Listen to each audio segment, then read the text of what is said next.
अस्सलाम वालेकुम नाज़रीन, मैं हूँ सलवा हसनैन। आप देख रहे हैं सूर्या न्यूज। आइए नजर डालते हैं आज की अहम खबरों पर। डिप्टी कमिश्नर बाजोड़ मोहम्मद अनवरुल हक की ज़ेर सदारत डीसी ऑफिस में BOG board of governor meeting का इनेकाद हुआ।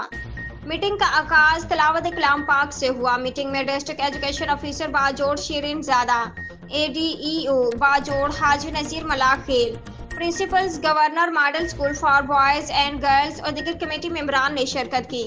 मीटिंग में governor model school and college for boys और governor model school and college for girls principals ने अदारे की कारकर्दगी और दरपेश मुख्तलिफ मसाइल के हवाले से तफसीली ब्रीफिंग पेश की और कमेटी मेंबरान ने अदारे की बेहतरी के लिए मुख्तलिफ तजावीज़ पेश की। डिप्टी कमिश्नर बाजोड़ मोहम्मद अनवरुल हक ने अदारे की कारकर्दगी और दरपेश मसाइल का जायजा लिया और अदारे की बेहतरी के हवाले से अहम फैसले किए।